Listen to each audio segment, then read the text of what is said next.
төргийн 7 хоног томьёо хөтөлбөр эхэлж байна. За өнгөрөх 7 хоногт монголчууд үндэсний аюулгүй байдалд харангад илдэж байгаа утаатай тэмцэх гарт шийдлийг хайлаа. Утаа уушиг дацаар 18 жил өнгөрсөн 200 гаруй тэрбум төгрөг зарцуулсан гэх. Гэвч энэ мөнгө үр дүнгүй байсныг хотын утаа улам бүр нотолж байгааг энэ үед улам тод харуулсан. Зөвхөн төр засаг гэж буруутан кайлгүй. Хотын иргэн ч өөрөө эрүүл аюулгүй орчинд амьдрах эрхээ шаардсан. Бас үүргээ хүлээх бодит дэмжлэг үзүүлэх санаачлалууд гарч эхэлсэн. За мөн өнгөрөх 7 хоногт Монгол хүний эрх хэрэгчлөөг илүү хуульчлан тунхагласан. Ардчилсан шинэ үндсэн хууль батлагдсны 25 жилийн тохиолоо.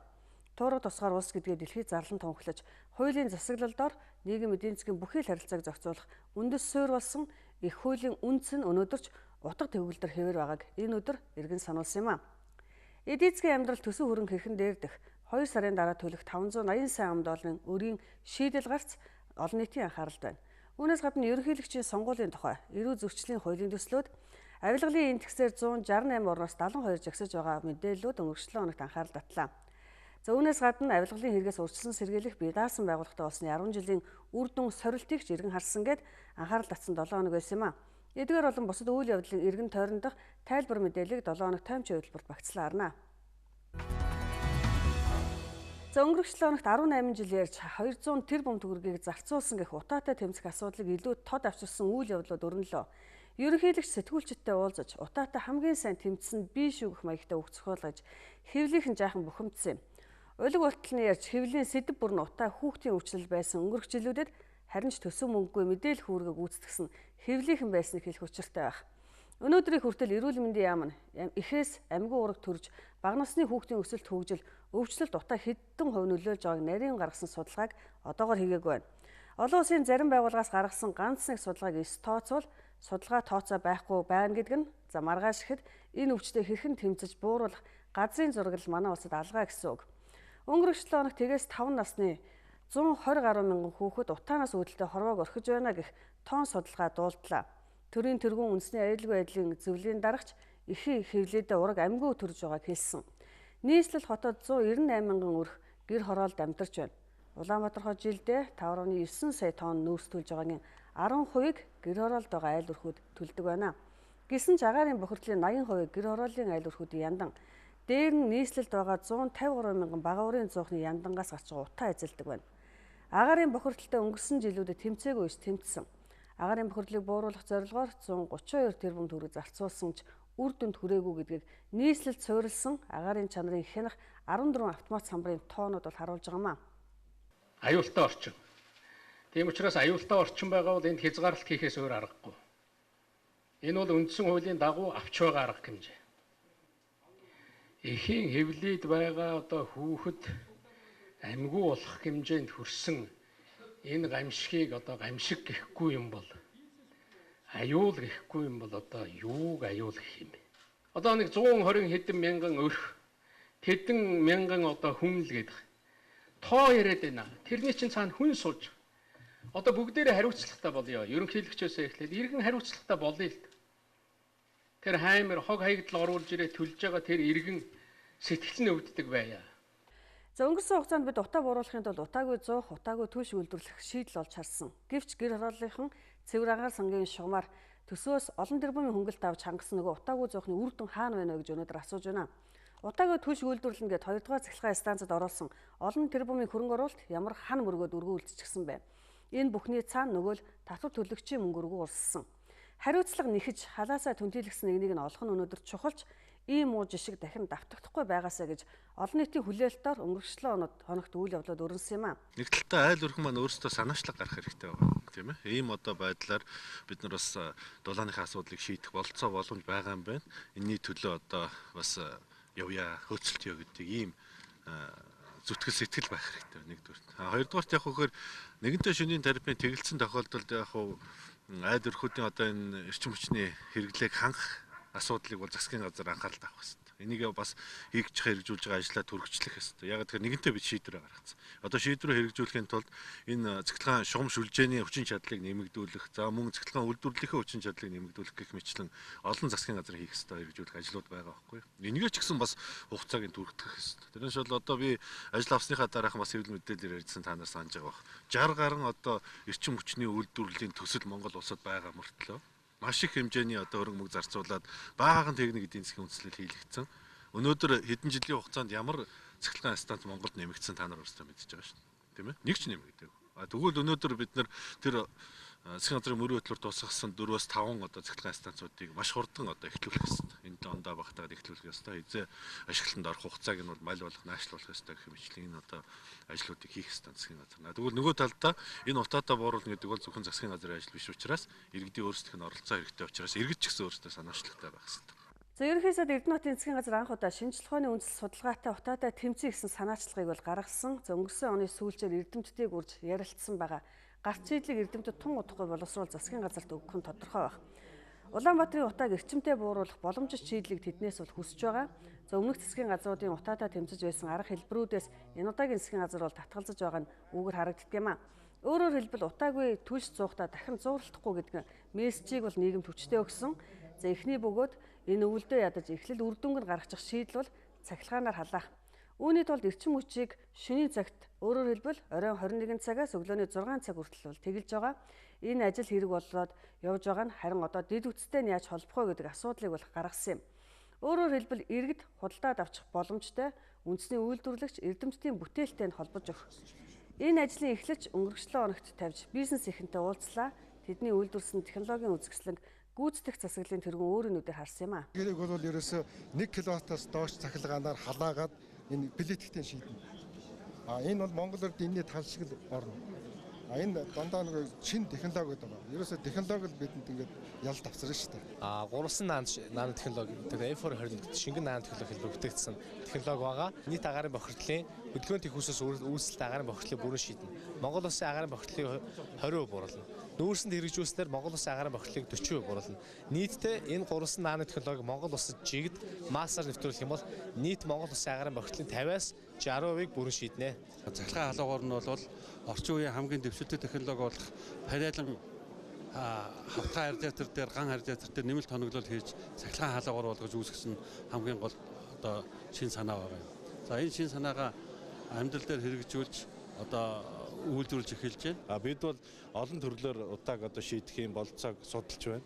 Зөвхөн одоо энэ шөнийн тарифыг тэгснээрээ биш, бас ходоос гадагшлаг урхслыг дэмжих ёстой, ажлын байрыг орон нутагт бий болгох, тийшээ бас шилж төлөвлөгөөнийг бий болгох ёстой, орон сууцруулах ёстой. За дээр нь саяны миний цахилгаанаар хэлсэн халаалтын асуудлыг шийдэх ёстой. Мөн явандаа бол одоо түлшийг бас сайжруулах хэлбэрээр Улаанбаатар руу оруулж ирдэг, түүхийн нүүрс оруулж ирдгүү байх гэх мэтлэн одоо энэ арга хэмжээнүүдийг бол хэрэгжүүлэх ёстой гэж ингэж бодож байгаа.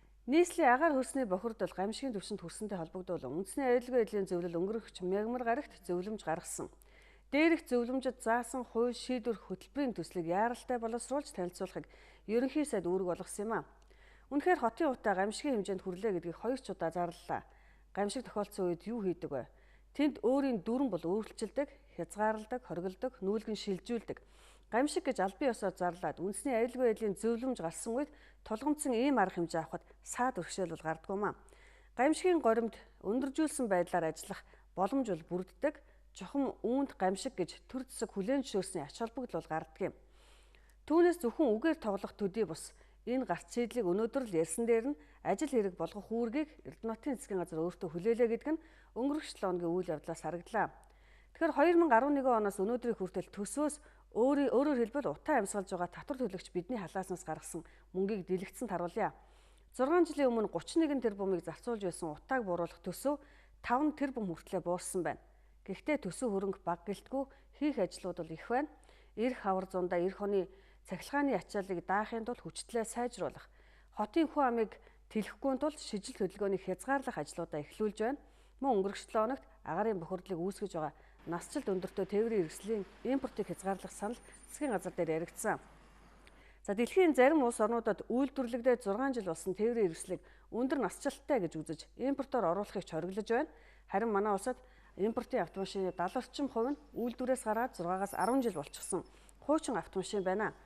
Одоо гагцгүй утаатай тэмцэх үр дүнгийн хүлээлтэнд дүн тавих шийдлийг харахад үлдэж байна. Агаарын бохирдол ганцхан Монголын асуудал биш. Дэлхийн олон улс оронд гамшиг дагуулсан асуудал болж байгаа. За жил ирэх тутам Монгол улсын хүн амаас давсан буюу 3.7 сая хүн дэлхий дээр агаарын бохирдлын улмаас нас орж байна гэсэн тооцоог олон улсын байгууллага гаргасан байна. Тэдний 88% нь Багдуунд орлоготой улс орнуудын иргэд байна гэдгийг ч анхаарал татаж байгаа юм. Монгол улсын хувьд ялгаагүй олон зуун хүн агаарын бохирдлын золиос болж байна. Тэр дундаа бага насны хүүхдүүд. Манай улсад аюулын харангад аль хэдийн дэлдэж эхэлсэн гэдэг нь ханиа домооны дэгдэлтээс сардаа төр хэмнэлгүүдэд ирж байгаа амьгүй урагтай эхийн үр хөндлөлтөөс харж болох юм аа. 7 тайм хөтөлбөрт анхаарал хандуулж байгаа үзэгчтэй ахынд баярлалаа. Тэгэхээр улс төрчдийн хувьд даяаршиж байгаа ертөнцид Монгол улсыг хэрхэн авч үлдэх, хөгжүүлэх ёстой вэ гэдэг дээр том зургаар харж нэг бодлогын үзүүрт зангидсан гар шиг байхыг олон нийт хүлээж байгаа юм. Монголын эдийн засаг бага 25 орчим их найт төгрөгт эргэлддэг. Гэтэл дэлхийн 2-т ордог том эдийн засаг урд байдаг.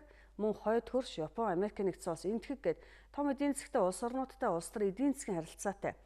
Илүү ашигтай тоглолт хийгээвэл бид илүү нээлттэй, төсөв эдийн засгийн зэрэгцтэй, тоглох дүрмэн тодорхой байх учиртай юм аа. Өнөөгийн эдийн засаг хүндхэн байна. Төсвөө яаж хүргэх вэ гэсэн толгойн өвчний хажуугаар 2 сарын дараа бид 580 сая долларын бондын өр төлнө. Авсан учраас өгөх нь бол тодорхой. Хэн яаж хэрхэн үр дүнгуу зарцуулсан бэ гэдгээс илүүтэйгээр Монгол улсын нэр хүндийн асуудал бол яригдах юм аа. Тиймээс эдийн засгийн ийм хүндхэн амаргүй цаг үед засгийн газар хэрхэн өрөө төлж том төслүүдэд хөдлөх нь анхаарал татаж байна. Монголчууд эдийн засгийн амаргүй цаг үедээ нүүр тулж байсан. Тухайлбал 2008-аас 2009 онд стендбай хөтөлбөрийг хэрэгжүүлж тус байгууллагаас 230 сая долларын санхүүгийн дэмжлэг авч байсан юм аа. Хэрвээ олон улсын байгууллага томоохон хөрөнгө оруулагчдаас бага хүүтэй урт хугацаатай зээл олдохгүй бол энэ хөтөлбөрийг сонгохоос өөр аргагүй гэж судлаачид өнөөдөр харж байгаа. Яг өнөөдрийн хувьд төсвийн хөрөнгө хумигдсан томоохон ордуудаас хүлээлттэй. За эдийн засгийн цусны эргэлт муутай их хэмжээний зээлийн өр иргэн төлөх үед засгийн газрын олох гарт шийдэл бол анхаарал татаж байна. Энэ сэдвээр студид ярилцахаар хөрөнгийн зах зээлийн шинжээч ангарыг удлаа. Орой өмнө төргий. Таны бодлоор 2 сарын дараа төлөх 580 сая долларыг засгийн газар ямар их үүсвэрээр төлөх бол ийм шийдэл гарц боломж бол өнөөдөр харагдаж байна уу? Эндээс ярилцлага эхлэх үү? Засгийн газар Монгол банкнаас гэдэг юм уу тийм ээ? Одоо гадаад валютын нөөцөөс зээл аваад төлөх асуудал байж болно. Зөвхөн онлын хувьд. Гэхдээ энэ тохиолдолд яг хөөр эдийн засаг дээр байгаа одоо сүүлийн үед бас ингээд хэмжээнд багассан доллароо аваад гадагшаа гарна гэдэг нь маань төгрөг долларын харьцааг алдагдуулаад төгрөгийн ханш улам уннаа л гэсэн үг. Одоо 2900-аар тогтож байгаа ханш яг дотоод байгаа доллараа цуглуулад гадагшаа төлбөр хийх юм бол за магадгүй 3500 4000 ч хүрэхийг үүсэхгүй. За тийм учраас засгийн газар энэ одоо замыг сонгоогүй байх гэж одоо бодож байна. Зөв шинжээчийн хувьд. За тэгэхээр засгийн газарт өөр ямар арга зам үлдсэн бэ гэхээр гаднаас дахиж шинээр зээл аваад тэр зээлээ одоо хуучин өр зээлээ барагдуулах. За энэ бол бас одоо монголчуудын одоо шинээр зохиосон зүйл биш л дээ. Энэ бол бас олон улсын одоо санхүүгийн стандарт бүтээгдэхүүн одоо refinance гэдэг. За энэ чиглэлээр ажиллах болов гэсэн одоо өөрийн таамагийг дэвшүүлж байна. Энэ бол боломжтой. Таны ярьж байгаа засгийн газрын энэ шийдлийг хурдан ажил хэрэг болгох цаг бол болсон гэж харж байгаа. Нэг хөшүүрэг нь стендбай хөтөлбөр гэж бол ойлгож болох уу? Аль ч тохиолдолд стендбай орох нь зөв. Стендбай орж иж бас энэ гадаад дотоодын зах зээлээс одоо мөнгө босгох зардал нь багасч байгаа. Гадаадын хөрөнгө оруулагч нарын одоо итгэл нь одоо тодорхой хэмжээгээр нэмэгдэнэ гэсэн үг. За магадгүй одоо миний зүгээр тооцоогоор тийм ээ. Стендбайгүй тохиолдолд одоо гадны олон улсын зах зээлс бонд босгох юм бол за магадгүй 9 байлаа гэж бодоход стендбайтай орох юм бол за магадгүй 8.5 юм уу 8 юм уу дор хаяж нэг хагас хувь 1%-аар одоо хүүн буурах байх. За эдийн засагт нэг том хүлээлт бол 5 толгой. Энэ ордыг урагшлуулах хөрөнгө оруулагчдын одоо яриа хэлцээ бол эхэлсэн. За энэ үед одоо 1072 ширхэг хувьцаа эзэмшиж байгаа Монголын ард түмний хүлээлт хэлцээр тавих хяналт мөнгөжүүлэх бодлогын одоо зөв суулгах гарц боломж бол байна уу? Та энийг одоо юу гэж эдийн засгчид харж байна?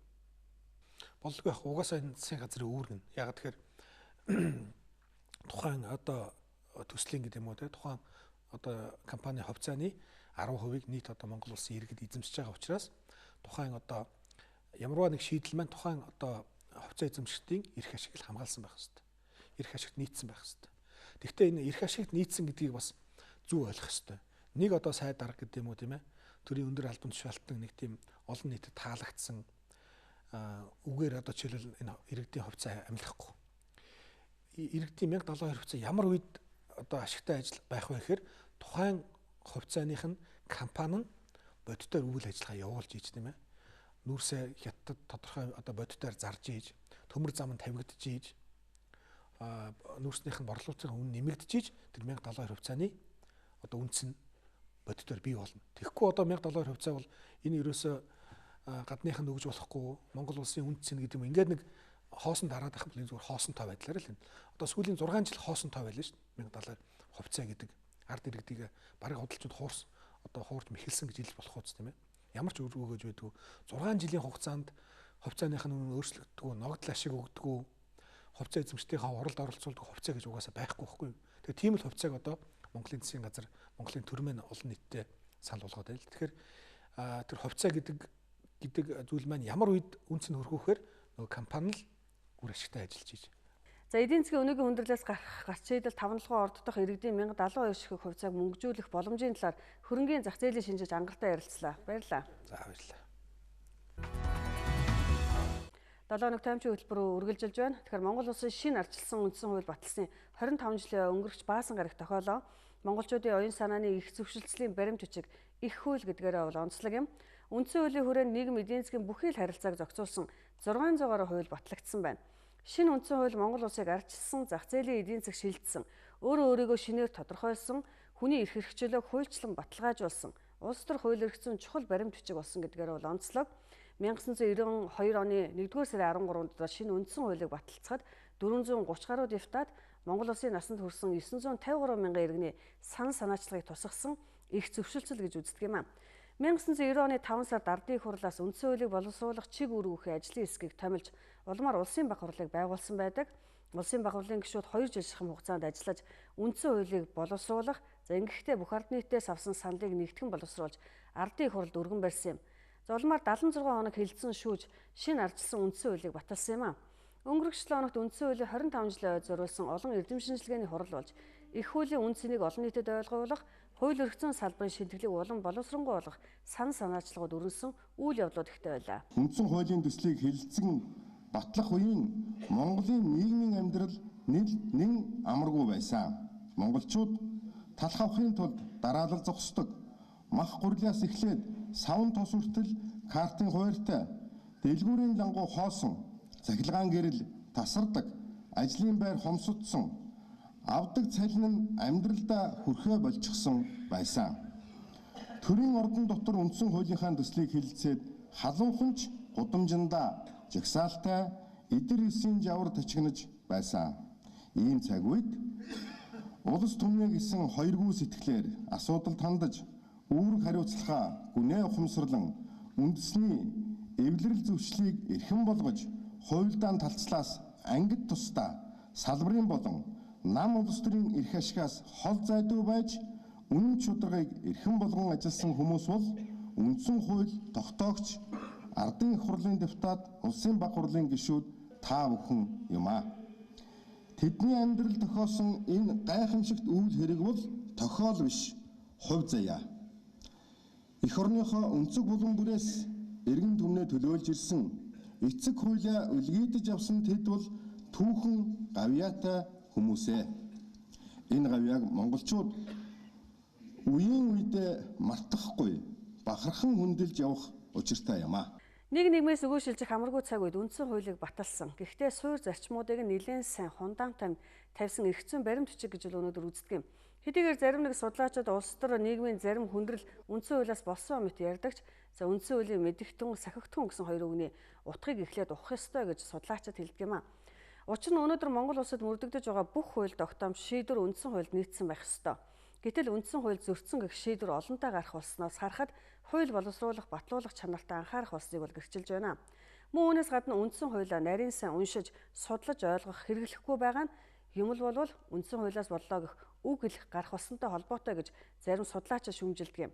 Өнгөрсөн 25 жилийн хугацаанд үндсэн хуулийн хэрэгжилтийн үйл явцаас харахад 2000 онд анх удаа гар хүрч 7 өөрчлөлт хийсэн байдаг.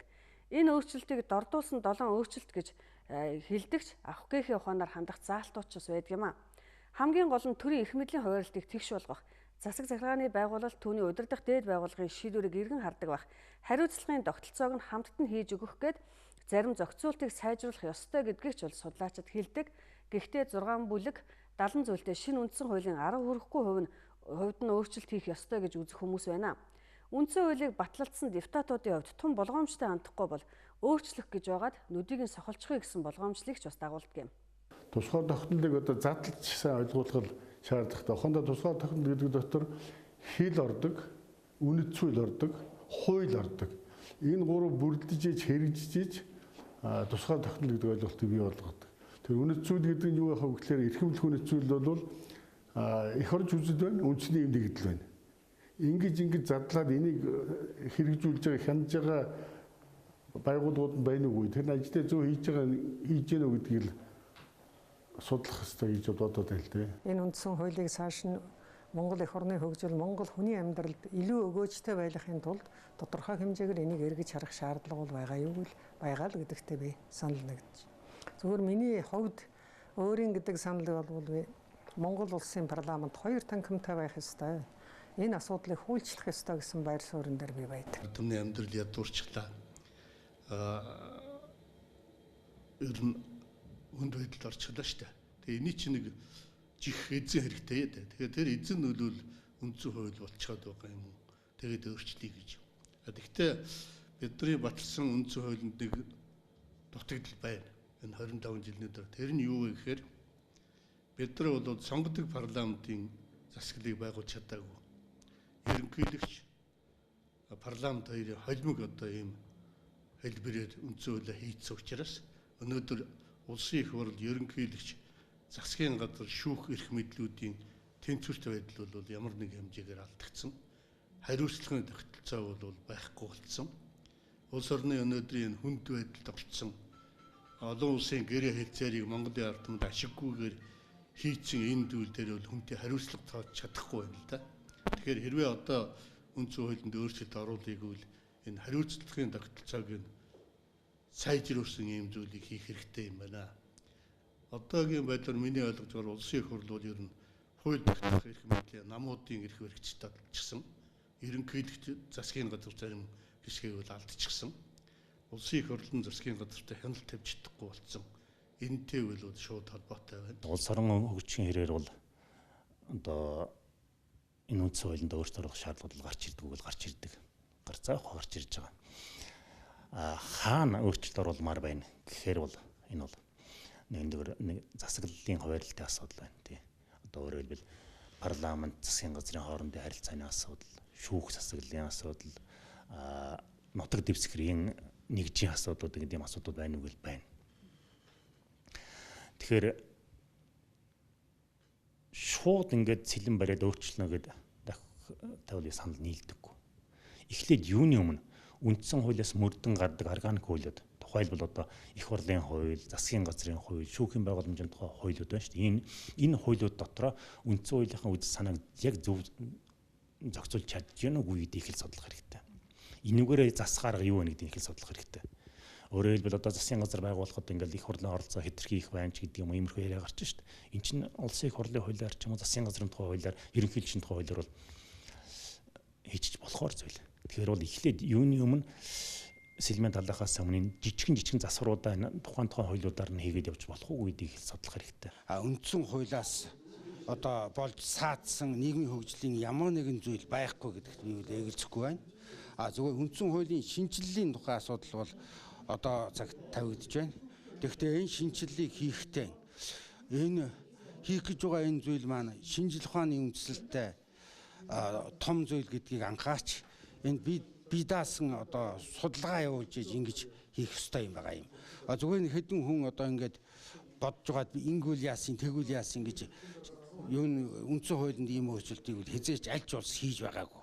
За түүхийг эргээ харуул 1911 оны хувьсгалаас хойш 13 жилийн дараа Монгол улсын анхны үндсэн хууль батлагдсан гэж үздэг. Энэ бол 1924 оны 11-р сарын 26-нд батлагдсан үндсэн хуулийг бол нэрлэдэг юм. Тэгэхээр анхны үндсэн хуулиар хаант улсыг халж бүгд найрамд улсыг тунхагласнараа бол түүхэнд онцлогтой. За социализмын он жилүүд өнгөрөх тусам соёлын довтлогоо, нэгдэлч хөдөлгөөн, за үйлдвэржих болон атрын аян зэрэг томоохон хөдөлгөөн аянууд улс орон даяар бол дүрмжилсэн. Тэгэхээр Монгол улсын хүн ам, соёл, амьдрах хэв маяг, эдийн засгийн бүтэц тогтолцооны хувьд эрс өөрчлөлтүүдийг хийх одоо зорилгоор 1940-60 оны үндсэн хуулиудад бол шинжилж өөрчлөн баталж байсан юм а. Тэгэхээр өнөөгийн шинэ үндсэн хууль бол 1990-ад оноос Монгол улсын улс төр нийгмийн өөрчлөлтүүдийг бол багтааж 1992 онд шинжилэн баталсан гэж үздэг. Тэгэхээр Монгол улсад зах зээлийн эдийн засаг бүхий арчилсан нийгмийн суурийг шинэ одоо арчилсан үндсэн хууль тавьсан гэж өнөөдөр үздэг юм а.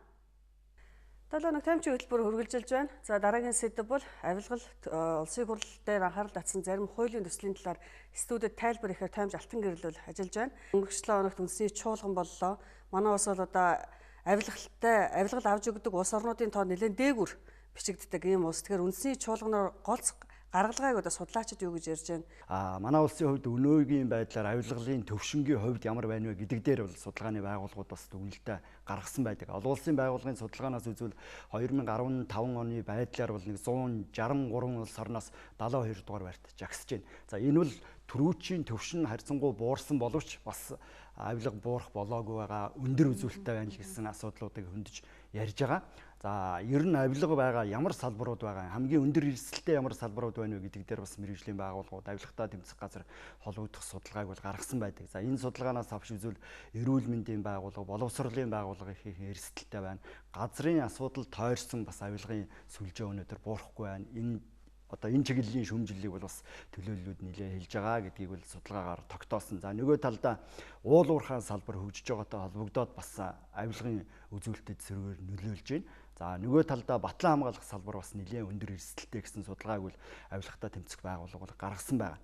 Тэгэхээр энэ байгууллагуудын хүрээнд цаашдаа ямар зохицуултыг хийх ёстой, эрх зүйн хүрээнд яаж ажиллах вэ? Ер нь үндэсний хөтөлбөрийг хэрэгжүүлэхэд нөлөөлөх гол ямар механизм байж болох уу гэдэг дээр талууд байр суурь хэлж байна. Төрийн үйлчлэгийг хүртгэж байгаа иргэн шууд тэр байгууллага дээр очиод одоо үйлчлэгийг хүртэхийн оронд тийшээгээ очихын өмнө одоо ямар хүнээр би энэ ажлыг дамжуулж, яриулж, илүүлж, очивол хурдан дүргэн байдаг юм бэ гэдэг л үзэл толгооноос авч ижиж л энэ авилгатай тэмцэх ажил маань үр дүнтэй болно гэсэн үг байна.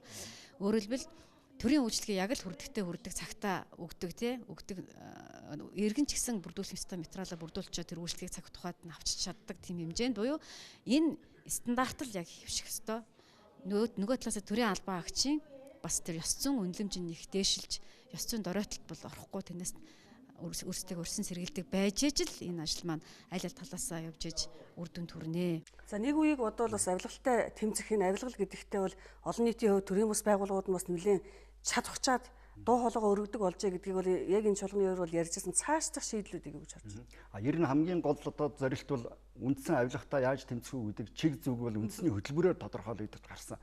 Өөрөөр хэлбэл улсын их хурлын хувьд авилгатаа тэмцэх шудраг ёсыг тогтоох, хариуцлагыг бэхжүүлэхтэй холбоотой бодлогын гол баримт бичгээ баталж гаргасан. Энэ хөтөлбөрийг цаашдаа яаж хэрэгжүүлэх үү гэдэг дээр л төлхөө анхаараа. Энд бол маш олон механизм, зохицуултуудыг тусгаж чадсан. Хамгийн гол агуулга нь бол яаж нийгэмд шудраг ёсны үзлийг бий болгох вэ? Хариуцлагыг яаж дээшлүүлэх вэ? Ёс зүйтэй төрийн албыг яаж бэхжүүлэх үү гэдэг чиглэсэн хөтөлбөр бол гарч чадсан. Тэгэхээр энэ хөтөлбөрөө хэрэгжүүлэхтэй холбоотой засгийн газар холбогдох төлөвлөгөө гаргана. Энэ төлөвлөгөөнд энэ удаагийн үндэсний чуулганаар яригдсан асуудлуудыг тусах шаардлагатай. Бодит ажил болох чиглэлд нь хэрэгжүүлэх чиглэлд нь талуудын бүх оролцоог хангаж ажиллах ёстой л гэдэг тухайн асуудал хөндөгч байна. Яг харахгүй нийгэмд бол хариуцлагыг зөвхөн авилгал гэлтгүүгээр төрийн байгууллагууд ч гэсэн хариуцлага тооцох, хариуцлагатай байхын асуудал яригдаж ирсэн. Өнгөрсөн оногт парламент дээр бол эрүү зөрчлийн хуулийн төсөл анхаарал татлаа. Тэр дундаа эрүүгийн одоо санкц хариуцлагууд зарим нь нэлээд зөөлсөн байна, зарим нь чангатгсан байна гэдэг асуудлууд явж байна. Эрүүгийн одоо энэ оруулж ирж байгаа хуулийн шинжилсэн одоо энэ төсөл дээр ямар анхаарал татсан тийм санкцууд байна. Тэгэхээр эрүүгийн хууль бол яхаарахгүй одоо хүний эрхтэй холбоотой цаашдаа эрх зүйн хувьд нэлээд зөв оновчтой зохицуулт хийх ёстой асуудал л да. Тэгэхээр түрүүчийн парламентын үед эрүүгийн хуулийн шинжилсэн хариулгын төслийг хэлэлцэж баталж гаргаж ирсэн. За энэ удаагийн парламентын хувьд бол тухайн хуулийн төслийг буцааж хэрэгжих одоо бэлтгэл ажил нь хангагдаагүй байна гэдэг үүднээс засгийн газарт буцааж яасан. Засгийн газар бол дахин одоо хуулийн төслийг нэмэлт өөрчлөлт оруулах байдлаар санал парламентт гаргаад байна. Холбогдох хуулийн төслийг одоо холбогдох бүтцүүдээр хэлэлцэж байна. Одоо хууль зүйн байнгын хорооны хуралдаанаар хэлэлцүүлгийг өрнүүлсэн байгаа. Мөн чуулганы нэгдсэн хуралдаанаар яригдсан анхны хэлэлцүүлэг бол хийгдэж байна. Засгийн газрын хувьд бол ерөнхийдөө аль болохоор тийм шорондсон гэдэг юм уу хатуу ял шийтгэл оногдуулахад чиглэсэн зохицуултуудыг даган чийх биш. Аль болохоор ялын олон төрлийг бий болгоё. Иргэдэд аль болохоор одоо заавал хориод байх биш, бусад төрлийн ялын хэлбэрүүдийг шийтгэл хариуцлагын хэлбэрүүдийг илүү нэвтрүүлэхэд анхаарай гэдэг үүднээс хандаж төслөө боловсруулсан гэдгээ бол ярьж байгаа. Тухайлбал хорих халаас гадна нийтэд тусдаа хөдөлмөр эрхлүүлдэг бай, замд зорчих эрхийг тодорхой хугацаанд хязгаарлах ёстой. Гэхдээ энэ цаг хугацааны хувьд хэдийд яаж хэрэгжүүлэх вэ? Бас нөхцөл боломж байна уу, үгүй юу гэдгийг хэлэлцүүлгийг явцад тогтож ярилцах ёстой гэдэг ч юм уу. За торгуулийн ял шийтгэлээс өсвөлээд бусад хэлбэрийн одоо тодорхой шийтгэл хариуцлагын механизмуудыг бүрдүүлэх чиглэлд хуулийн төслийг анхаарч боловсруулсан байгаа. За мөн хорих ялын хугацаатай холбоотой асуудал бас хөндөгдөж яригдж байна. Хамгийн доод тал нь 7 хоног хүртэл хугацаагаар бас хорих тийм хариуцлагын механизмыг түрүүчийн хуулийн төсөлд бол тусгасан байсан. Энэ нь одоо амьдрал нийцэх үгүй юу гэдэг асуудал ч бас яригдж байгаа. Засгийн газрын хувьд бол үүнийг бол эргэж авч үзье, тодорхой өөрчлөлт оруулъя гэдэг байр сууриас хандж байгаа. Энэ асуудал бас байнгын орооны хилцүүлгийн явцад хөндөгдсөн. Тэгэхээр эрүүгийн хуулийн төслийн хүрээнд нэлээд анхаарал татаж яригдж байгаа асуудал бол авилга алган тушаалын хэрэгтэй яаж тэмцэхийн, хүлээлт хариуцлагын механизм ямар байхын, ямар төвшөнд одоо тэмцэж үр дүн гарах уу гэдэг асуудал нэлээд анхаарал татж байна л да. За саяхан төрийн ордонд болсон энэ авилгатай тэмцэх үндэсний хөтөлбөрийн хилцүүлгийн үеэр ч гэсэн бас талууд энэ асуудлыг нэлээд хөндөж ярьсан. Тухайлбал улсын хурлын даргын хэлжсэн байр сууриас үзвэл ер нь энэ авилга албан тушаалын хэрэгт холбогдсон шийтгэгдсэн хүмүүсийг эргээд төрийн албанд ажиллахыг нь хориглох хүртэл одоо зохицуултыг хийх ёстой юм а. Энэ чиглэлд анхаарсан бодлого хэрэгжих ёстой гэдэг талаас нь хандаж бол байр суурь илэрхийлсэн. Тэгэхээр энэ чиглэлд бол нэлээд тийм төрийн хатуу бодлого үйлчилж ижил үр дүн гарна гэдэг асуудлууд бол яригдж байгаа. Засгийн газрын боловсруулсан төслөөс авч үзвэл авилга албан тушаалын гэмт хэрэгт холбогдсон хүмүүст одоо хорих ял ногдуулахаас гадна тодорхой хугацаанд төрийн алба хааших эрхийг нь хасах гэдэг юм уу. За зорчих эрхийг одоо хориглох зорчих эрхийг нь одоо хязгаарлахаас эхлээд их олон талын тийм зохицуултуудыг шийтгэл хариуцлагуудыг ногдуулдаг байх тухай асуудал бол яригдж байгаа. Тэгээд улсын хурлын чуулганы хуралдааны нэгдсэн хуралдааны үеэр ч энэ асуудал хөндөгдөж яригдсан. Зарим гишүүд одоо байр сууриа илэрхийлж тодорхой асуудлыг тодтогч асуусан байгаа. За хууль зүйн мөн хууль зүйн дотоод хэргийн сайдын хувьд ч бас энэ талаар төслөө тайлбарлаж байр сууриа илэрхийлсэн. За одоо энэ хилцүүлгийн явцаас үргэлж тэр эдийн засгийн гэмт хэрэгтэй, тэр дундаа авилгын гэмт хэрэгтэй, албан тушаалын гэмт хэрэгтэй тэмцэх тал дээр ер нь дөрвтэй юм орж ирээгүй байна. Одоо Сингапур улсын хөгжсөн түүх бол авилгаас ангид байж чадсан, авилгаас ангид байхад гол нөлөөлсөн зүйл нь гэвэл өгсөн авсан нь хоёулаа биш, зөвхөн авсанд нь хариуцлага ногдуулдаг болсон явдал нь энэ албан тушаалтнууд ширээнд ор одоо авилгал авах явдлыг таслан зогсоож чадсан гэж ярьж байсан. Бид өнөөдөр нэг л тийм дөрвтэй хатуухан арга хэмжээ авахгүй бол хэдийгээр бид 168 орноос одоо 72-т орсон нь тоо жоохон буурсан гэдээ яриад байгаа хэрнээ бодит байдал дээр эсрэгээр байгаа шүү дээ. Тийм учраас энэ одоогийн орж ирж байгаа эрүүгийн хуульд нэмэлт өөрчлөлт оруулах тухай энэ дээр яг авилгатай тэмцэхтэр ямар шин зүйл орж ирж байгаа вэ? Заалтын чангатгсан юм байна уу? Зүгээр хулгаан гэмтэрч гэдэг нь нэг тиймэрхүү жижиг сажиг юм дээр ялын юугийн чангатгсан том илүү хүчтэй болгосон гэж яриад байгаа. Яг өнөөдөр Монголын нийгэм нүүрлээд байгаа авилгатай тэмцэх эдийн засгийн гэмт хэрэгтэй албан тушаалтны энэ авилгатай холбоотой гэмт хэрэгтэй тэмцэх тал дээр ямар шин заалт орж ирв, ямар ахиц энэ дээр тусгагдсан бэ гэдэг дээр би тодорхой хариулт авахыг хүсэж байна. За авилга албан тушаалын гэмт хэрэгтэй холбоотой хуулийн заалтуудыг шинжилсэн хариулгын төсөл нэлээд чангатгсан байсан. Түүнд ч гэсэн бас одоо дутагдaltaй зүйлүүдийг одоо сайжруулж өшөө одоо ялын бодлогыг чангатгаж оруулж ирж байгаа. Тухайлах юм бол одоо энэ төрлийн гэмт хэрэг үйлчлсэн этгээдүүдэд одоо шинжилсэн хариулгад 1-5 жилийн ял идэвхтэй заасан бол 2-6 жил гэж оруулсан байгаа. За эрх хасах ялыг 2 жил хүртэл хугацаар гэсэн бол үнийг 2-5 жил хүртэл хугацаар гэж одоо чангатгаж оруулсан байж байгаа. За мөн сая таны ярьж байгаа зөвхөн одоо авилга авсны шийтгэдэг бай авилга өгснөний шийтгэдэггүй бай гэсэн заалт бол энэ хуулинд байгаа. Гэхдээ энэ бас тийм тодорхойгүй байгаа. Та сая бас олон улсын жишээ ярьж байна. Сингапур улс жишээ нь авилга авсны шийтгэдэг, өгснөний шийтгэдэггүй. Энэ дээр бас тодорхой тохиолдолд наривчилж өгөхгүй болохгүй байгаа. Ер нь хохирлыг барагдуулах тал дээр одоо нэг эрх зүйн шинэ орчин үүсэхгүй бол ерөөсөө одоо өнөөдрийг хүртэл мөрдөгж ирж байгаа манай энэ эрүүгийн хуулиуд бол дандаа тэр хулгай хийсэн бусдын амь насанд тохирол учруулсан эсвэл бусдын төрөнгөд тохирол учруулсан энэ хүмүүсийг ерөөсөө л хорчдөг байхгүй. Тэгээд тэр нь болохоор тодорхой хэмжээнд нэг хэсэг хугацаанд суугаад гараад ирдэг. Гэтэл ихэнх одоо хүмүүс ерөөсөө ингээ хохирлоо барагдуулж ерөөсөө чадахгүй байна. Хохирлоо барагдуулж. Бид нар амь насаараа хохирж байна, эд төрөнгөөрөө хохирж байна, сэтгэл санаагаараа хохирж байна гэж. Тэгэхээр энэ хуулийн шинжил хийж оруулж ирж байгаа яг энэ дээр бол яг тийм хохирол барагдуулах одоо яг ямар шин тийм зарчмууд оруулж ирж байгаа вэ? Эрүүгийн хуулинд бас нэлээд шинэлэг заалтууд суулсан байгаа. Нэмэлт өөрчлөлтөнд ч гэсэн энэ дээр одоо хохирлоо барагдуулсан бол ялаас хөнгөлөх асуудал. Яг хохирлоо барагдуулсан бол гэдэг болцолтойгоор өөрөөр хэлэх юм бол ерөөс урд нь хохирлоо барагдуулсан ч тэр барагдуулаагүй байсан ч тэр адилхан ялтай гэдэг нэг асуудал үүсдэг байсан бол одоо хохирлоо барагдуулсан тохиолдолд ялыг нь хөнгөлөх асуудлыг маш тодорхой яг ингэсэн тохиолдолд ийм байдлаар одоо хохирлын ялыг хөнгөлнө гэдэг нь тодорхой орж өгсөн байж байгаа. Тэгэхээр энэ эрүүгийн хуулиас гадна Ерөнхийлөгчийн сонгуулийн тухай хууль өнгөрчлөөнт анхаарал татлаа. Тэгэхээр сонгуулийн тухай хуулиас салгаж ерөнхийлөгчийн сонгуулийн тухай хуулийг тусад нь гаргах ямар одоо тийм бодит нөхцөл байдал байгаа юм бэ гэдэг дээр улс төрийн намууд бас нэлээд шүмжлэлтэй хандаад байна л да. Энд дээр тайлбарах уу? Тэгэхээр Монгол Улсын ерөнхийлөгчийн сонгуулийн тухай хуулийн төслийг улсын хурлын зарим гишүүн санаачлан боловсруулж улсын хуралд өргөн мэдүүлсэн хэлцүүлгийг үргэлжлүүлж байна. За энэ 7 хоногт бол төрийн байгуулалтын байнгын хорооноор хуралдаанаар яригдсан байна. Тэгэхээр төслийг санаачилсан гишүүдийн хувьд бол тухайн хуулийг өөрчлөх үндэслэл бодит шаардлагыг авч үзэхдээ ерөөсөө улсын хурал, орон нутгийн иргэдийн төлөөлөгчдийн хурал, ерөнхийлөгчийн сонгуулийн хууль, зохион байгуулалтын хувьд тус тусдаа хуулиар зохицуулагдж байгаа нь илүү оновчтой юм байна. Сонгуулийн байгууллагын хувьд зохион байгуулалт талаас авс зарим хүндрэл бэрхшээлүүд гарч ийн гэдэг үүднээс хандсан. Тийм учраас энэ удаа ерөнхийлөгчийн сонгуулийн хуулийн төслийг тусад нь боловсруулж өргөн мэдүүлсэн. Энэ төслөөр бол ерөнхийдөө зохион байгуулалтын чанартай өөрчлөлтүүд орж байгаа. Зарчмын гэдэг юм уу, суур асуудлуудыг өөрчлөх, тогтолцооны өөрчлөлт хийхээс эхлээд тийм бодлогын том өөрчлөлт бол орохгүй гэдэг бол тайлбарыг өгч байгаа.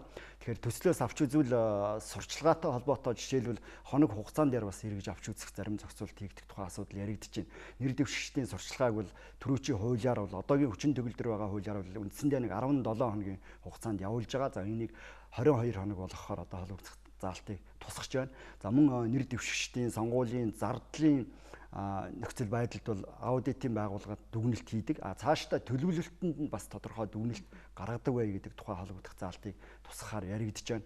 За мөн хөрөнгө оруулгын мэдүүлгийг сонгуулийн байгууллагаар дамжуулаад авилгатай тэмцэх газарт мэдэгдэж тодорхойлт авдаг. Тэгэхээр энэ байдлыг эргэж авч үзээд шууд одоо авилгатай тэмцэх газарт асуудлаа тавиад тодорхойлолтоо авчдаг болоё гэдэг юм. Ингээд зохион байгуулалтын чанартай хэд хэдэн зохицуултууд орж байна. За нэр дэвшигч сурчлагын явцад бас хэрэгэлдэг техник хэрэгслийн тоон тодорхой хязгаарлалт тавья. Одоо бол ямар нэг хязгаарлалт алга байна гэдэг асуудлыг тухайн гишүүд хөндөж тавьж байгаа. За нэг гол анхаарал татж байгаа асуудал нэр дэвшигчдийг тавигдах шаардлага шалгуурыг ямар хүрээнд авч үзэх юм бэ? Үндсэн хуулийн үзэл баримтлалтаа нийцж яана үгүй юу гэдэг асуудлыг бас талууд хөндөж ярьж байгаа. За төслийг санаачилсан гишүүдийн тайлбараас авч үзвэл үндсэн хуулийн одоогийн суур үзэл баримтлалыг бол зөрчөөгүй, гажаагүй, үндсэн хуульд байгаа заалтуудыг л тэр чигтэн тусгаж байгаа гэдэг асуудлыг ярьж байгаа. Улс төрийн намуудын байр сууриас авч үзсэн жирэн сонгуулийн хуулийн төслийг боловсруулсан гишүүдийн байр сууриас үзэхэд нэг их анхаарал татж байгаа гол асуудал бол ер нь улсын хурлд суудал бүхий нам эвсэл цаашдаа Монгол улсын ерөнхийлөгчд нэр дэвшигчээ гаргадаг, нэр дэвшүүлдэг байх одоогийн эрх зүйн зохицуулт өөрчлөгдөхгүй үгүй юу гэдэг асуудал байгаа юм л да. За үндсэн хуулиар бол ерөөсөө л улсын хурлд суудал бүхий нам эвсэл дангаараа буюу хамтарч нэр дэвшүүлэх боломж нээлттэй байгаа. Энэ заалтыг л одоогийн энэ шинээр гарах хуульдаа бас давхар тусгая, энэ зарчмаа барья гэдэг үүднээс төслийг санаачилсан гишүүд тайлбарлаж ярьж байгаа. За улс төрийн зарим намын төлөөллийн шүүмжилж байгаас авч үзвэл бусад парламентын гаднах намуудын хувьд нэр дэвшүүлэх эрх байх уу үгүй юу гэдэг тухайн асуудлыг хөндөж байгаа. Үндсэн хуулиараа бол энэ нь бол хязгаарлагдсан байна. Өөрөөр хэлбэл парламент судалтаа нам эвслийн нэр дэвшигчийг дэмжих байдлаар хамтарч оролцдог тэр одоогийн зохицуултыг бол хэвээр хадгална гэдэг үүднээс л төслийг санаачилсан гишүүд ярьж байгаа. За энэ асуудал цаашдаа хилцүүлгээ явцад бас тодорхой талуудын анхаарлыг татаж бас яригдах нэг гол асуудал болоод байна л да. Эх 7 хоногт яхаарахгүй одоо Монгол Улсын ерөнхийлөгчийн сонгуулийн тухай энэ хууль бол парламентод анхаарал татна. Тэгэхээр өнгөрсөн 7 хоногт улсын хурал дээр анхаарал татсан хуулийн төслүүд бол үндэсний авилгалын эсрэг үндэсний чуулгантай холбоотой мэдээллийг студид тайлбарсан Тайм Жалтан гэрэлтэй баярлалаа. Баярлалаа. Зөөгөр дотоод улс орнд үргэлжлэн үйл явдлыг таймлан үзүүллээ. Олон улсад анхаарал татсан тайм мэдээллийг одоо хамтдаа харцгаая. Оройн дэргийн үзэгчтэй бид өнөөдрийн тайм хөтөлбөртөө Америк нэгдсэн улсын ерөнхийлөгчийн сүүлийн үг мөн Америк нэгдсэн улс Польш улсад цэргийн нэмэлт хүч оруулсантай холбоотой Орос Америкийн харилцаатай холбоотой мэдээллийг таймлаж хүрэхээр бэлтгээд байна. Америк нэгдсэн улсын 44 дахь ерөнхийлөгч Барак Обама 8 жилийн өмнө ялалтаа анх тунхаглаж байсан Чикаго хотоос ард түмэндээ хандан ерөнхийлөгчийн хувьар сүүлийн удаа үг хэллээ. Үндсэндээ Обамагийн сүүлийн үг түүний 8 жил төр барих хугацаанд хийж хэрэгжүүлсэн ажлаа дүгнэн ололт амжилтаа тодтгон ард түмэндээ урайлга өгсөн юм агуулгатай боллоо гэж дүгнж болохоор байна. Нөгөө талаараа Обама бүрэн эрхийнхээ хугацаанд хийж хэрэгжүүлсэн ололт амжилт бодлого зорилтуудыг аль болох үргэлжлүүлэн хэрэгжүүлэх талаас нь асуудалд хандахыг дараагийн ерөнхийлөгчид урайлсан агуулгатай боллоо гэж ажиглагчид дүгнсэн байна. байна. Үүний зэрэгцээ Барак Обама Америк нэгдсэн улсын ард түмний үнэт зүйл ардчиллыг хамгаалж авах ёстой гэдгийг онцлон тэмдэглэсэн. Түүнчлэн 8 жилийн өмнө дэлхийн их гүрний төрийн тэргүүнээр сонгогдсон тэр цаг мөчтэй харьцуулахад Америк нэгдсэн улс бол бүх талын хэмжүүрээр илүү хүчрхэг болсныг ч цагаан ордны тэргүүн тэмдэглэсэн юм. Гэхдээ Америк нэгдсэн улс хүчрхэг бүрэн болсон үнд цэнийг ухаарахгүй бол ардчилын өмнө аюул тулгарх эрсдэлтэйг ч тэрээр санууллаа. 8 жилийн өмнөхтэй харьцуулахад Америк нэгдсэн улс бүх талаар илүү хүчрхэг болон өөрчлөгдсөн байна гэдгийг ч цохон тэмдэглэсэн. Мөн Америкийг бүтээсэн эрхмүүдийн бидэнд өгсөн эрх чөлөөг Америк нэгдсэн улсын ард түмэн ямагт хүндэтгэн дээлж цаашид улам бэхжүүлэх ёстой ч гэсэн онцлсон нь Америкийн ардчилын өмнө тулгарч байгаа сорилтуудыг битүүхэн сануулсан үг байлаа гэж хэмжээч тэмдэглэж байна. Барак Хусейн Обама сэтгэл найдвар өөрчлөлт гэсэн урайг дэвшүүлэн ард түмнийхээ итгэлийг олж 2008 онд Америк нэгдсэн улсын түүхэн дэх анхны өнгөт арест ерөнхийлөгчөөр сонгогдсон. 2012 онд дахин улиран сонгогдож нийт 8 жил дэлхийн их гүрэн Америк нэгдсэн улсыг удирдсан юм. Барак Обамагийн бүрэн эрхийн хугацаанд хэрэгжүүлэхийн төлөө чамгүй хүчин чармаалт гаргасан нэг бодлого бол эрүүл мэндийн салбарт шинжилэлт хийх хөтөлбөр байсан юм. Хэдийгээр өөрийн засаглалын үед олон удаагийн эсэргүүцлийг даван гарч хууль тогтоох байгууллагаараа батлуулж чадсан ч гэсэн уг хөтөлбөрийг Америк нэгдсэн улсын Сенатын танхим өнгөрсөн 7 хоногт хүчингүйд тооцож санал хураалаа. Америкийн доогуур орлоготой олон сая иргэнийг эрүүл мэндийн даатгалтай болгох, үүнд төрөөс татаас өгөх зорилготой уг хөтөлбөрийг Обама эцсийн мөч хүртлээр хамгаалж байна. Энэ хөтөлбөрийн хүрээнд Америк нэгдсэн улсад эрүүл мэндийн даатгалд хамрагдаагүй иргэдийн тоо урд өмнө байгаагүйгээр буурсан үзүүлэлтээ гаргасан. Хүмүүсийн аж байдлыг сайжруулах, илүү олон хүн эрүүл мэндийн даатгалд бага өртөг зарж сайн үйлчилгээг авдаг болохын төлөө одоо жирийн иргэн болсон хойноо ч гэсэн тэмцэж энэ бодлогыг үр дүнд хүрэхийн төлөө нээлттэйгээр дэмжинэ гэдгээ Барак Обама онцолсон.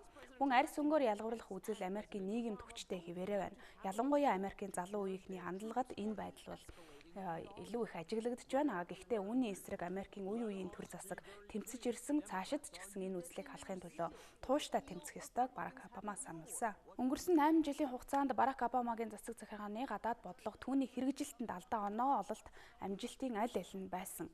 Обамагийн засаглалын хугацаанд Америк нэгдсэн улс Иран улстай олон улсын байгуулсан цөмийн гэрээнд тэргүүлэгч байр суурьаар оролцож олон жил сунжирсан яриа хэлэлцээг эсслэн гэрээнд хүргэж чадсан юм а.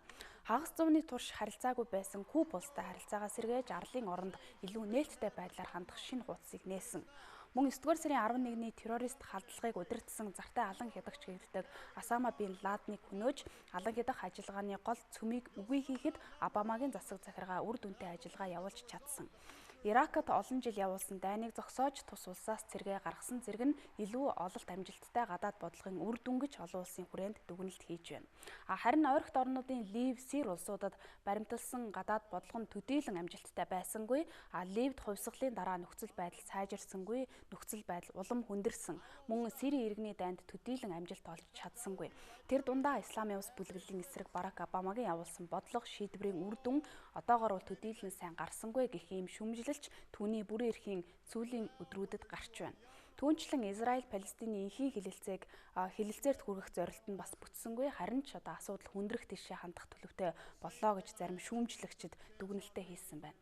Үүнээс гадна дэлхийн нийтээрээ байгаль дэлхийгээ аврах Парисын тохиролцоонд хүрэхэд Америк нэгдсэн улсын ерөнхийлөгч Барак Обамагийн хувь нэмэр бол багагүй орсон. Түүний засаглалын үед Америк нэгдсэн улс хүлэмжийн ялгаруулалтаа бууруулах амлалтыг өгч энэ гэрээг одоо хэрэгжүүлэх амлалтыг өгч чадсан гэдгийг шинжээчид бас тэмдэглэж байна. Харин Барак Обама өөрийн гадаад бодлого зарим талбарт маш амжилттай хэрэгжиж байна гэдгийг бас цохон тэмдэглэсэн.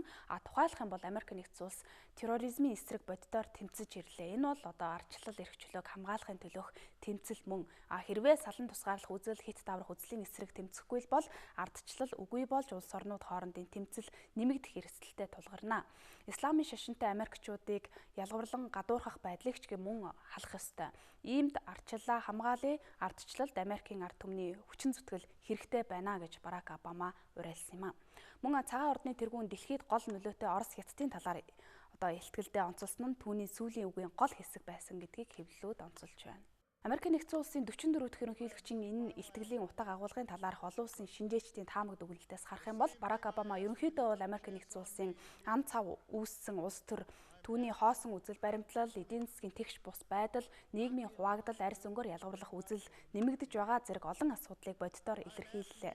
Үүний зэрэгцээ өөрийнх нь амжилттай эхлүүлсэн бодлого шийдвэр, ялангуяа Парисын хэлэлцээг хэрэгжүүлэх цагаачлалын бодлого зэргийг боддоор харж цаашид үргэлжлүүлэхийг битүү утгаар уриаллаа гэж дүгнэлцгээсэн байна.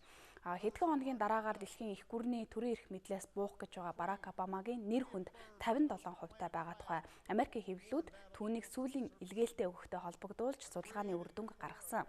Америкийн зарим иргэдч гэсэн төрийн тэргүүний албыг нэр хүндтэй хашсныг нь илэрхийлж түүнийг дахин 4 эсвэл бүр 8 жил төр барихыг уриалсан, түүний үйл хэргийг цаашаасан агуулгатай байр сууриа онлайн сүлжээгээр маш ихээр илэрхийлсэн.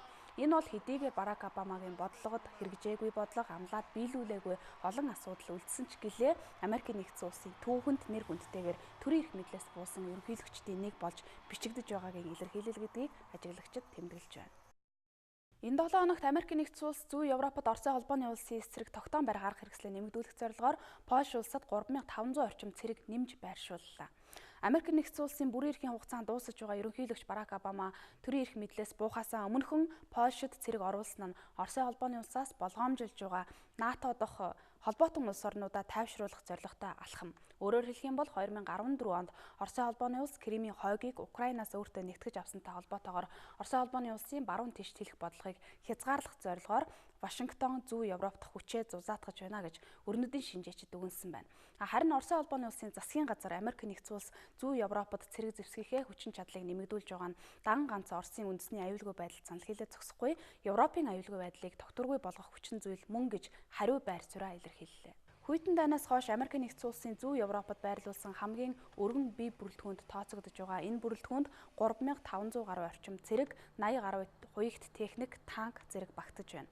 Энэ цэргийн бүрэлдэхүүн Польшоос гадна НАТО дахь түнш улс орнууд хооронд ээлжлэх зарчмаар үүрэг даалгавар биелүүлэх юм байна. НАТОгийн 2016 оны дээд хэмжээний уулзалтаар тохирсон Атлантын шийдвэрлэх даалгавар нэртэй энэ цэрэг байршуулах ажиллагааг Барак Обамагийн засаг захиргаа Оросын холбооны улс Кремийн хойгийг нэгтгэж авсны дараах Европ дахь холбоотой улс орнуудаа тайвшруулах, тэдний аюулгүй байдлыг хангах баталгаа болгох зорилгоор яарвчлаг хэрэгжүүллээ гэж цэргийн шинжээчид тэмдэглэж байгаамаа.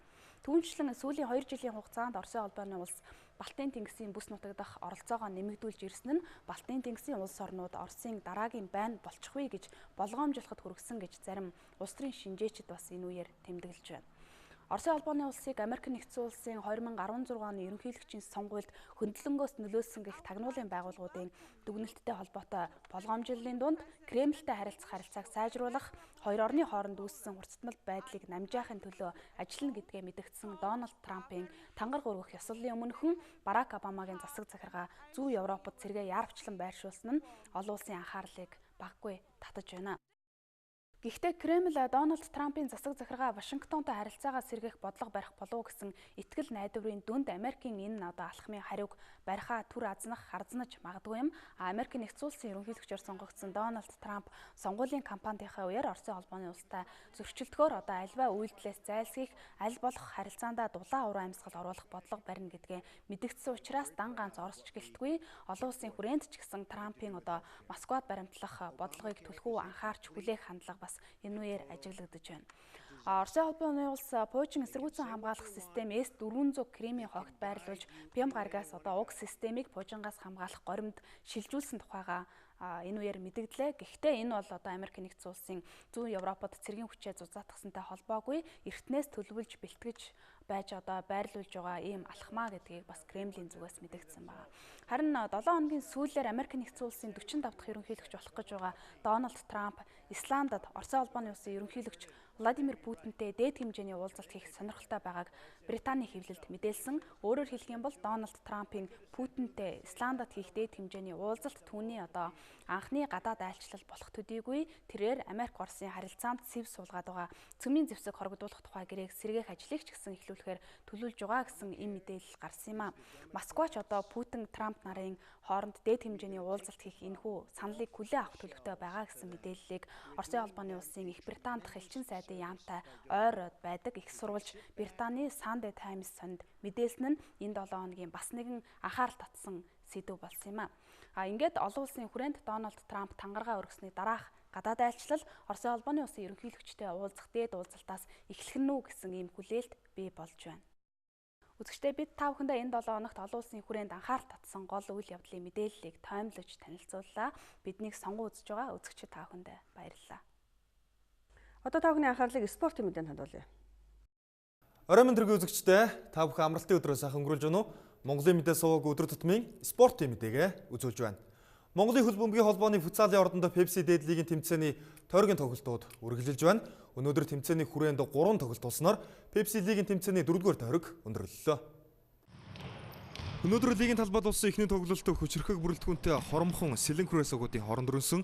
Энэ тоглолтод Хоромхон клубын залуус 12-5 харьцаатай өрсөлдөгч хожиж тэмцээний 3 дахь алтаа авлаа. Багийн шилдэг мэрэгэн бууч Наран болд энэ өдөр 5 гол оруулж багийнхаа ялтанд чухал үргийг гүйцэтгсэн. Мөн Монголын футсалын шгшөөгийн тамирчин Хүрлбаатарын Цэндавиш Алтан зулын улс олд нар тус бүр 3 голыг өөрийн нэр дээр бүртгүүлсэн. Хоромхон ингэснээр Pepsi лигийн тэмцээний 3 дугаар арт дэвшиж байна. Дараагийн тоглолтод Отхон барилцгалжуулагчтай Хангард клуб, Арвис клубтай лигийн 3 дахь тоглолтод очроо таарсан. Үндэсний шгшөөгийн тамирчин Баасан Дөржөөр ахлуулсан Арвис клубын залуус энэ өдөр өрсөлдөгчөө 5-3 харьцаатай хожиж энэ тойргийн онцлог шууг нэгдэгдээсэн. Ингэснээр Арвис эхний 4 тоглолтоос 7 авс амжилттай Pepsi лигийн тэмцээнийг үргэлжлүүлж байна. Тэгвэл лигийн эхний 3 тойргийн тоглолтод дараалал хожиж байсан Дэрэн клуб 4-р тойрогтоо Бумасана багт очроо тарлаа. Лигийн хамгийн залуу бүрэлдэхүүнтэй Дэрэн клубээс багийн ахлагч Гардмагна 2 гол оруулсан бол багийн шилдэг довтлогч Тэмүүжин 3 гол оруулж Дэрэн өрсөлдөгчөө энэ өдөр 5-3 харьцаатай ажижээ. Лигийн эхний 4 тоглолтод 100% амжилт үзүүлж 12 оноо туулсан Дэрэн клуб тэмцээний түргэн барианхүү хадгалан үлдлээ. Монголын туйл зур сэлэмний холбооны 2017 оны эхний тэмцээн энэ амралтын өдрүүдэд зохион байгуулагдаж, өсвөр залуучуудын ангиллын Монгол улсын аваргууд тодорлоо. Энэ жилийн тэмцээнд манай улсын шилдэг 4 клубын нийтдээ 73 тамирчин ур чадвараа сорин өсөлдсөн байна. Монголын туйл зур сэлэмний холбооноос өсвөр залуучуудын улсын аварга шалгаруулах тэмцээнийг 4 дахь жилдээ зохион байгуулж байна. Нийслэлийн Улаанбаатар чуулгын байранд зохиогдсон энэ тэмцээн эрэгтэй, эмэгтэй ганцаарчсан төрөлд болж тамирчид өхөн сэлмийн төрлөөр хурд ур чадвараа сорилоо. За туйл зур сэлмний холбооны өсвөр залуучуудын улсын аварга шалгаруулах тэмцээн 4 дахь жилдээ зохион байгуулагдаж байна. Ер нь шинээр үүссэн байгуулагдсан холбоо учраас тийм чих хугацаа өнгөрөөгүй боловч одоо бид цар хүрээг айлуулах жилээс жилд тэлхийг оролдож байна. Тамирчдын ур чадвар бол нэмэгдэж байна. Жилээс жилд олон жил одоо 4 жил 3 жил хичээлсэн хүүхдүүд маань ер нь бол бусдаасаа ялгарч байна. Шинээр хичээлж байгаа хүүхдүүд маань ч гэсэн одоо багш нарын маань заах арга зүй бас сайжирсан учраас бас хүүхдүүдийн тулдах чадвар нь болсон. Тэрийгээ дагаад бас сайжирсан байна гэж харагдаж байна. 2017 оны улсын аварга шалгаруулах тэмцээний өсвөр насны ангилалд эрэгтэйчүүдээс Хангард клубын тамирчин Хаширд нь аваргын алтан медалийг хүртсэн байна. Энэ насанд Уурхайчин клубын Маргад Эрдэнэ мөнгөн медаль хүртэж, Хангард клубын Тулуй, Уурхайчин клубын Сумья Балдан нар улсын аварга шалгаруулах тэмцээний хүрэл медаль эзэн болжээ. Би Хангард клубын тамирчин. Энэ спортоор 3 жил хичээлж байгаа. Тэгээ өчигдөр болсон өсвөрийн улсын аваргад алтан медаль авсан. Хэдэн тоглолт вэ? Нийтдээ нэг 10-аад 10 яг хасагдах шатнаас бол нэг 3 тоглоо гэл. Өсөлдөгч нар хэрэг байна. Өсөлдөгч нар энэ урд үрдэн жилүүдээс сайн байна. Харин эмэгтэйчүүдээс Уурхайчин клубын тамирчин Хишиг Дэлгэр энэ оны өсвөрийн улсын аваргаар тодорсон бол UB Пенсэн клубын учралтад эдвэр чалгарч, мөн UB Пенсэн клубын Дэлгэр Хүслэн нар хүрэл медалийн эзэд болжээ. Дэлхийн нийтээр жил бүрийн 1-р сарын 15-ны өдрийг олон улсын цасны баярын өдөр болгон тэмдэглэдэг уламжлалтай. Энэ хүрээнд өнөөдөр Монголын цаны холбооноос баярын үйл ажиллагааг иргэдийн дунд зохион байгууллаа. Монголын цаны холбооноос дэлхийн цасны баярын өдрийг 3 дахь жилдээ тэмдэглэн өнгөрүүлж байна. Манай улс анх 2015 онд олон улсын цаны холбооноос энэ баярыг зохион байгуулах эрхийг авч дэлхийн цасны өдрийг тэмдэглэн өнгөрүүлэх болсон 42 дахь орн болон бүртгэгдэж байжээ. Одоогоор дэлхийд даяар олон улсын цасны баярыг 46 оронд тэмдэглэн өнгөрүүлж байна. Эдгээрийн нэг нь инхүү Монгол улс болж нийслэл Улаанбаатар хотод үндэсний цэцэрлэг түрээлэнгийн талбайд баярын үйл ажиллагааг зохион байгууллаа. За Монголын цаны холбоо бол олон улстай бол гишүүн 1964 онд гишүүнээр элсэн. Үүнээс хойш олон улсын цаны холбооноос зохион байгуулагддаг бүхэл үйл ажиллагаанд оролцоод явдаг байгаа.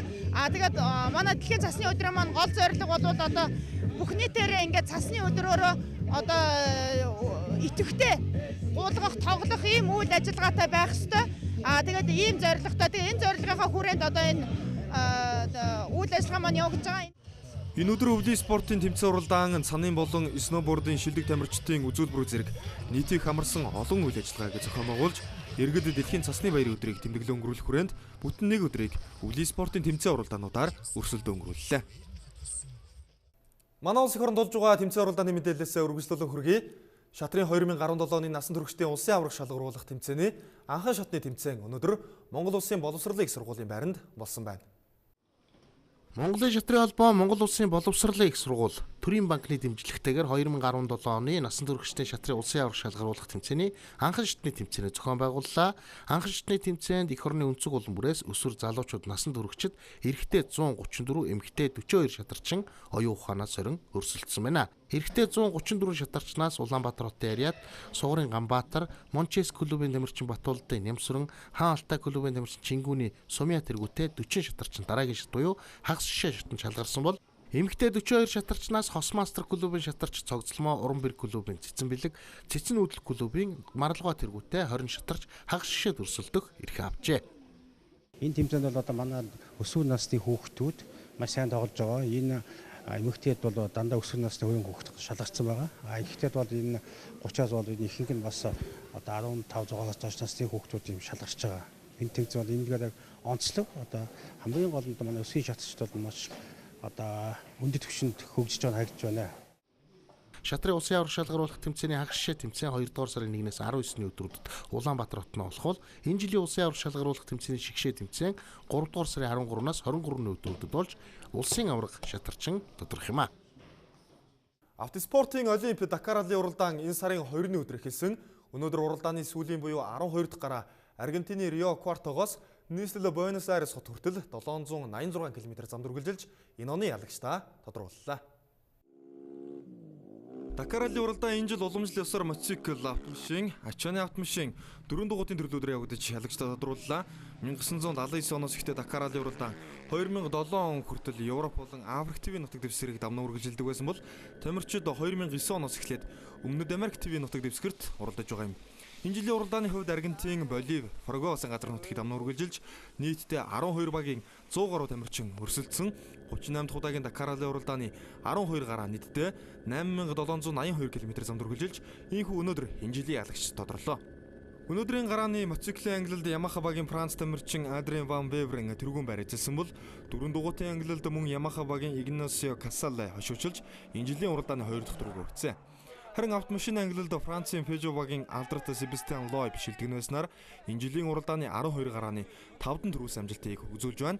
Харин ачааны автомашины ангилалд Оросын улбаны улсын КамАЗ багийн Эдуардо Валентинович Николаев төрүүлж энэ оны Дакар раллиг 4 дахь ялалт авлаа.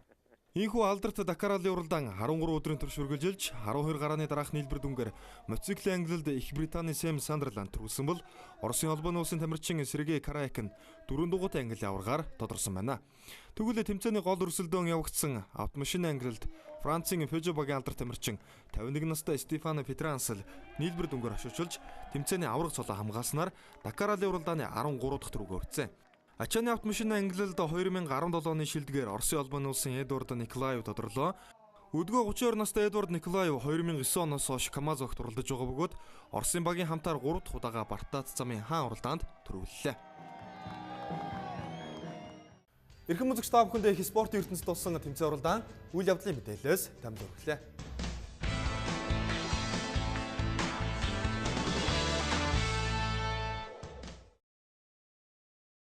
Долоо хоног таймлбарын төгсгөлд ирж байгаа шинэ 7 хоногт цаг агаар ямар байхыг одоо хамт тааръя. Үлгэж чөндөө 21 өдөртөө 12 хэм хүйтэн. Улаангом чөндөө 33 өдөртөө 23 хэм хүйтэн. Ховдод чөндөө 24 өдөртөө 15 хэм хүйтэн. Алтай чөндөө 24 өдөртөө 15 хэм хүйтэн. Улаастай чөндөө 25 өдөртөө 19 хэм хүйтэн. Тасцсан шөндөө 37 өдөртөө 29 хэм хүйтэн. Баянгор шөндөө 24 өдөртөө 14 хэм хүйтэн. Мөрөн чөндөө 30 өдөртөө 20 хэм хүйтэн байна. Хатгал чөндөө 31 өдөртөө 19 хэм хүйтэн. Цэцэрлэг шөндөө 23 өдөртөө 15 хэм хүйтэн байна. Хар хорин чөндөө 27 өдөртөө 16 хэм хүйтэн. 12 чөндөө 20 өдөртөө 13 хэмбүтэн. Булган чөндөө 31 өдөртөө 19 хэмбүтэн. Дархан чөндөө 32 өдөртөө 26 хэмбүтэн. Эрдэнэт чөндөө 25 өдөртөө 16 хэмбүтэн. Чойр чөндөө 25 өдөртөө 16 хэмбүтэн. Сүхбаатарт шөндөө 33 өдөртөө 25 хэмбүтэн. Зүүн хараа шөндөө 31 өдөртөө 23 хэмбүтэн.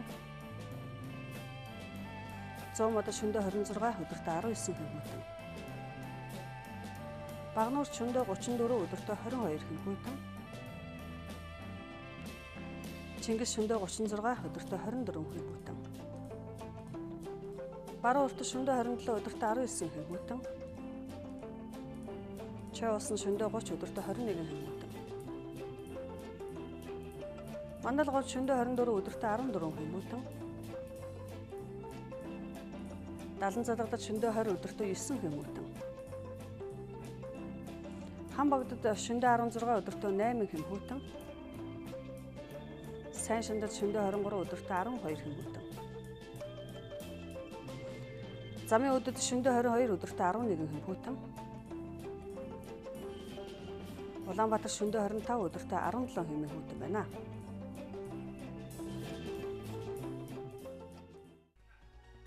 Үүгээр 7 хоног таймчин хөтөлбөр өндөрлөж байна. Ирж байгаа шинэ 7 хоногт үзэгчтэй авахны ажил үйлс өдрөг бүтэмжтэй авах болтугай. Анхаарлаа хандуулсан үзэгчтэй авахнд баярлалаа. Баяртай.